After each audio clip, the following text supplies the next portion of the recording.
on va s'intéresser à la globalité de la couche arable. En disant, en fait, finalement, dans un profil comme ceci, en fait, on a différents états de structure, tels que je les ai définis, mais qui voisinent finalement, quasi à l'échelle du mètre carré. Et donc, on pourrait, par exemple, définir ici une zone qui est plus compactée, où j'ai moins de porosité structurelle.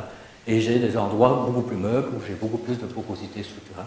Donc, où la pénétration des racines sera différente, la pénétration de l'eau, l'aération, etc., sera très différente. Et donc, en fait, dans un profil, et c'est la réalité du champ, finalement, il y a différents états de structure qui voisinent. Et donc, c'est la raison pour laquelle, moi, je parle d'état structural, parce que, voilà, c'est l'état structural du profil dont on va parler essentiellement aujourd'hui. Donc, tout à l'heure, quand on aura sur le champ, on sera face à un profil comme ceci. Et je vous montrerai que dans un profil, on peut voir évidemment différents états de structure. Alors, c'est bien sûr une notion beaucoup plus globale et qui rend donc beaucoup mieux compte de la complexité de l'organisation spatiale de tous les constituants du sol, que ce soit les agrégats, les mottes, les blocs de terre plus massifs, les creux, les vies, tout ça intervient dans la chose, dans la définition. Alors, la fréquence, on va s'intéresser notamment à la fréquence et la position dans le profil, donc à la profondeur de ces différentes unités structurales. Il est évident que si j'ai un bloc compacté ici, il n'a pas le même effet que si mon bloc compacté se trouve plus bas, puisqu'il est plus proche de la surface, donc il sera plus vite atteint par les racines lorsqu'elles sont en cours de développement. Donc tout ça, c'est évidemment important, c'est de hiérarchiser, voir comment ça se positionne latéralement, mais aussi verticalement, comment sont organisés les éléments structurels. Donc voilà, donc on parlera de stratification du profil, stratification verticale, mais également horizontale. On s'intéressera aussi, puisqu'on a des différents strates, on s'intéressera aussi, on y reviendra, sur les zones d'interface entre les différents constituants structuraux. Donc parce que ça conditionne notamment la continuité au niveau de la porosité. Alors voilà, quand on parle de structure, bon là j'ai parlé de texture, de structure, d'état structural, donc vous avez compris que ce qui m'intéresse, moi, c'est essentiellement l'état structural, mais il y a une notion importante dont il faut tenir compte aussi, c'est la stabilité de la structure. Alors, la stabilité de la structure, c'est une notion qui rend compte de la manière, donc de la faculté qu'a un sol à résister à la dégradation, à l'action de dégradation par l'eau, essentiellement par la pluie. Et également aussi un sol qui est résistant, qui a une bonne stabilité structurelle, sera aussi plus résistant aux aspects de compaction de sol. Donc c'est intéressant d'avoir un sol qui a une stabilité structurelle importante. Donc cette faculté du sol, elle dépend bien sûr de différents facteurs et elle dépend notamment de la texture et notamment de la teneur en argile, puisque l'argile, en tout cas les argiles minéralogiques, sont des colloïdes.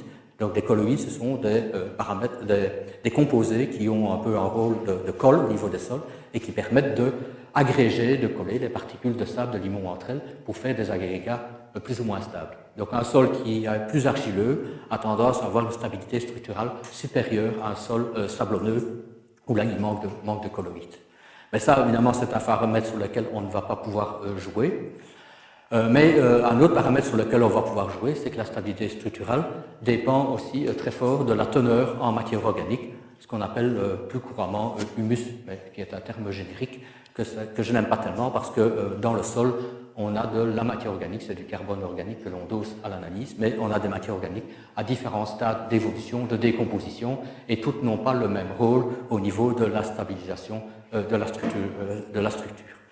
Mais bon, quand on parle de teneur argile et matière organique, il y a aussi le complexe, formant ensemble le complexe argilo-humique, lorsqu'on a de l'humus stable combiné à de l'argile, qui sont des colloïdes importants et qui améliorent, qui rendent les agrégats suffisamment résistants à la dégradation par l'eau.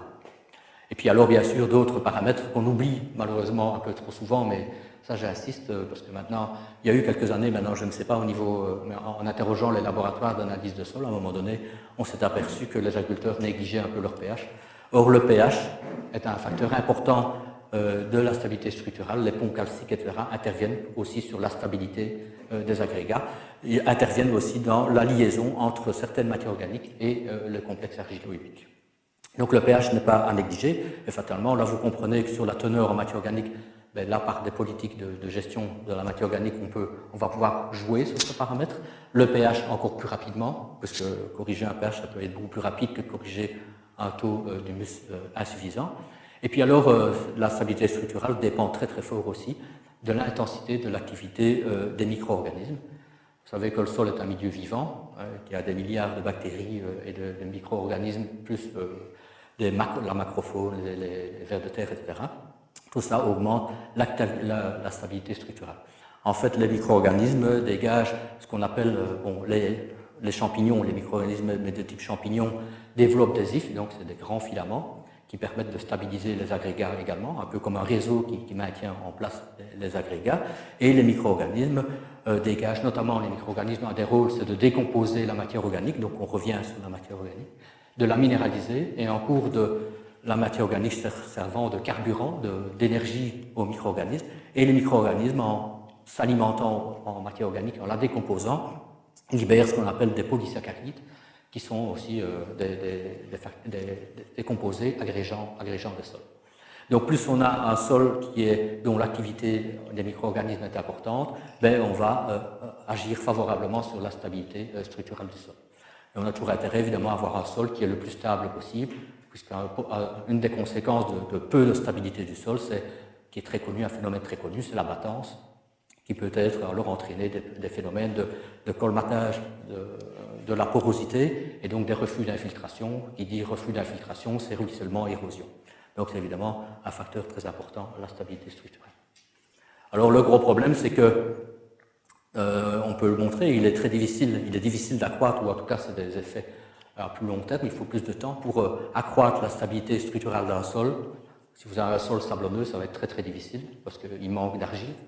Un sol plus limoneux, plus riche en argile, ça sera peut-être un peu plus facile en jouant sur les paramètres de matière organique pH et stimulation de l'activité des micro-organismes, on y reviendra. Mais le problème, c'est qu'il est beaucoup plus facile, malheureusement, de dégrader la structure d'un sol stable. La dégrader comment? Par exemple, un tassement, une compaction, ou par exemple, aussi, ce qui est parfois négligé, un travail de sol qui est beaucoup trop intensif, où on va casser mécaniquement des mottes, des agrégats, et on va les pulvériser en terre fine.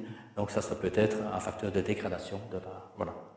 On peut aussi dégrader la structure d'un sol stable en négligeant l'entretien du pH, en négligeant l'activité des micro-organismes. Si on a un sol tassé, il y a moins d'activité biologique et donc tout va moins bien. Donc tout se tient. Mais ça, c'est vraiment ce qu'il faut retenir, c'est que la stabilité structurelle, c'est un paramètre important.